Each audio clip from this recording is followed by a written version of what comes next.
Procrastination is something that we do with every single day in our lives, whether we're at work, whether we're at school, whether we're with our friends and family. And every single day that we wake up, we have the decision of putting our best effort into something or putting the minimal effort into something. So here are my 5 tips to overcome procrastination. Starting off with tip number 1 would be don't think, just do. Many times we set our goal for ourselves, whether we want to lose weight, build muscle in the gym, whether we are getting ready to study for a test or go through a job interview. Sometimes we think too much, and that leads us to overthinking, and overthinking leads us to not taking action. The important thing is to take action right away as soon as we set that goal. There is the 1, 2, 3 rule where you tell yourself, I'm going to take action, and 1, 2, 3, you don't even give your mind a chance to think about the what ifs and what if that happened. You just automatically count to 3 in your head and you say, as soon as I count to 3, I'm going to start this I'm going to start this. As soon as I count to 3, I'm going to get in the car, I'm going to drive to the gym. At 3, I'm going to get out of my car, I'm going to step into that interview. On the count of 3, I'm going to get up and I'm going to make a healthy meal for the rest of the day. And once you start acting and you stop giving your mind the chance to give you outs and possibly convince you from not doing it, you're going to see how that progressively gets better. And your mind, it doesn't mean that your mind is not going to try and not convince you from not doing things, but it's going to get better where you get better at blocking those thoughts out and just taking action. Going on with tip number 2 would be show up every single day, even if you're not as motivated. Obviously, some days we feel at 100% where we could put in our full effort on Monday, and then on Tuesday it could be very low. But the most important thing is showing up, because if you say, "Oh yeah, today I feel 100% motivated," and you show up on Monday to do your work, and then on Tuesday you don't show up at all, and then on Thursday you decide to show up again at 80 or 90%, and then you don't show up again for Friday and Saturday, and Sunday again the same thing, then that's a very inconsistent path. But if you show up every single day, let's say on Monday you show up with 100%, on Tuesday you're feeling a little unmotivated, you show up at 80%. On Wednesday, you still show up either way, even if you feel unmotivated and you're at 60%. And on Thursday, you feel a little bit more motivated, you show up at around 70%. On Fridays, you show up again and you're at around 80%. On Saturday, it could drop again, it could be around 50%. But look at the accumulation of all the times that you're showing up. Even if you're not at 100%, you're still showing up. And then at the end of the week, the progression that you've made is a lot more than it would have been if you just showed up at 100% 3 days out of the week instead of almost the entire week at different fluctuations where you weren't at 100, but you said, let me go and do this anyways. And it's part of keeping your promises, because once you keep your promise, so David Goggins saying, he says, callous your mind, because once you callous your mind and you say something that you're gonna do, it starts hardening your mind, and you don't let yourself slip as often or even at all, because you know that you have to do this. Coming in at number 3, we have tricking your mind. It is important to have a strong mentality, but the most important thing is understanding what having a strong mentality is.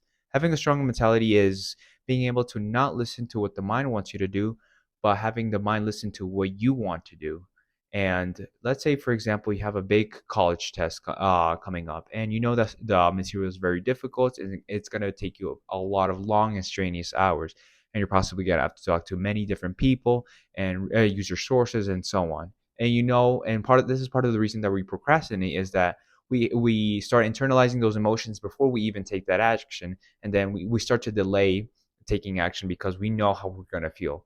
So how can we trick our mind and change the way that we feel before we start the action? And it's how we talk to the mind. So this is an example of what you would do in this situation. All you would tell yourself is, you know what, it's going to be easy test. It's going to be a 20 to 30 minute study session. Let me just sit down. It's going to be really quick. It's not going to be bad at all. It's going to be really easy. And that's where you're going to tell your brain to get your body into that seat and getting ready to study. You're going to say, oh yeah, it's a very quick thing. It's not going to be long and strenuous. We're just going to do a quick review and then we'll be good. And that's just to get you into that seat. And then once you start studying, you're going to get into that groove and you're going to get into that momentum and you're going to do it.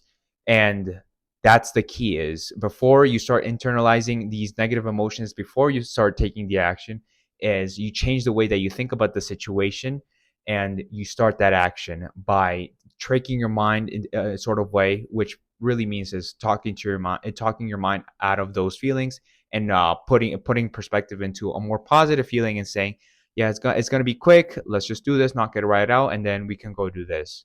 And that relates to the point of don't think, just do. Because then once your body's in that seat, you have no option but to study and go through that rigorous process of studying for that test that you have later on that week or the next month, and so on. Coming in at number 4, we have find a plan that works best for you. Many of the reasons that we procrastinate is because we try and do everything too quickly and too fast at the beginning, and we can't continue that for the long term. It is important to find something that we can do for the long term, because then we can develop healthy habits where we don't have to exert ourselves or feel like we're depleted at the end of the day, and that we still have enough energy to come back and do it again the next day. Because it is important to know the difference in putting 100% effort and the difference in overwhelming ourselves, where we can't function the next day or the following week or the following month.